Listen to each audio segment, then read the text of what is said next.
We can't do the broadcast in there. It's not going to be ready in time. We need a new location. Fast. As many of you know, the time has come to beat the LaPorte Bulldogs. For the past 2 years,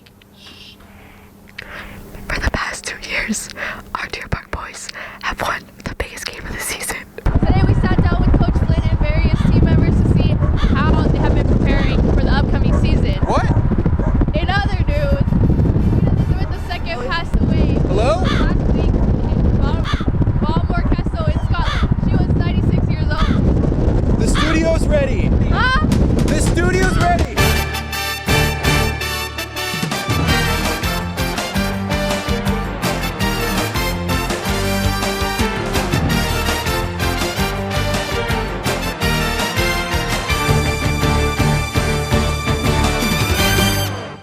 Good morning, Deer Park High School. Welcome back to the Deer Network and our first broadcast of the school year. I'm Luke McKinley. And I'm Alejandro Acosta. Today is Friday, October 7, 2022. Today, the evolution of video games and all things homecoming. But first, your weekly news. The National Honor Society is hosting a winter clothing drive to help those in need in preparation for the winter season. The drive begins this week and will run until October 28th. If you would like to donate gently used or new clothes, there's a drop-off table set up outside the cafeteria for the duration of the drive. The marching band and color guard will travel this weekend to compete in the Channelview ISD Marching Contest. This will be their final contest until the UIL region competition that will take place next week. Good luck to everyone involved. Since the creation of the first video game, the industry has grown to encompass the sizable portion of the entertaining world.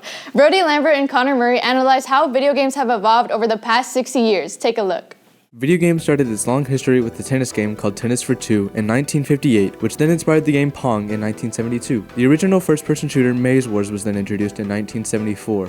In 1980, an arcade legend was born, Pac-Man, a character design inspired by a piece of missing pizza. All of these simple games have inspired many people to make more games and higher quality video games, with companies producing many different video games and each company usually having a unique way of designing their own video games. Then, once a video game gets popularized, others tend to set their ideas around that video game, setting trends and making years of video games almost stagnant and feeling like every game is the same.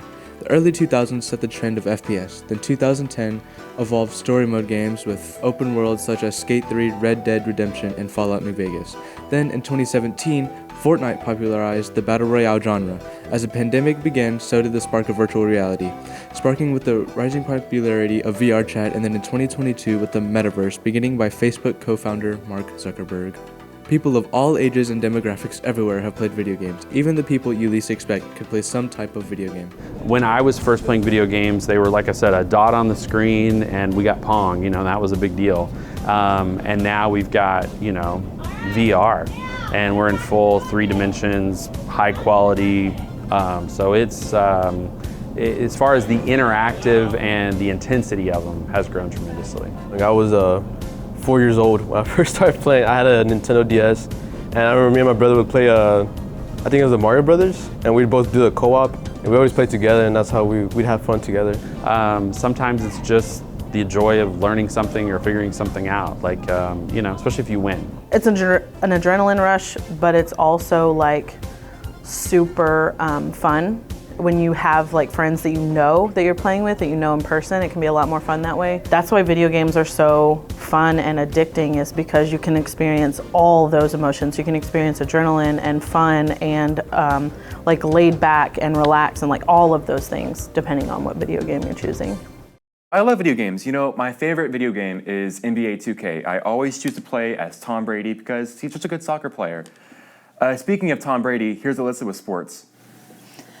On Tuesday, our varsity volleyball team played Dobie, claiming a 3-1 victory. They will travel to play at Pasadena tonight at 5:30. Also on Tuesday, our tennis team played South Houston on our courts and claimed the win to earn the title of district champions. The first round of playoffs will be played on our courts on October 11th. They will travel to College Station today to play weekend matches. Our men's and women's water polo teams played their final district game on Tuesday. Both teams claimed the victory to clinch the district title and will head into playoffs next week. In other aquatics news, our swim team took on Summer Creek in the pool for their first home meet of the year. They will swim at Clear Falls next Thursday. Tonight, our varsity football team will take on Pasadena here at Abshire Stadium for our homecoming game.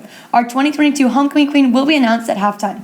The escorts will perform during the pregame, and the band will perform after the game. The theme for today and the game tonight is Maroon Out. Make sure to post pictures from all games and all the Spirit Days this week to see hashtag DPFanPics on the screen. Thanks, Alyssa. And more homecoming news, I know you've all been wondering what's going down this weekend after the big game. Alejandra? Several student organizations are planning a homecoming dance for tomorrow from 6 p.m. to 10 p.m. in the cafeteria. Dressing formally is advised, and you must wear your ID to attend. Any out-of-district dates must have a student ID or driver's license to enter. Tickets are already sold out and will not be available at the door. That's it for us this week. Be sure to join us every Friday during Deer Time and follow us on Twitter, Instagram, Snapchat, and TikTok at The Deer Network for more amazing content. From everyone here at The Deer Network, I'm Luke McKinley. And I'm Alejandra Acosta, wishing you a great day and a happy homecoming. And go Deer!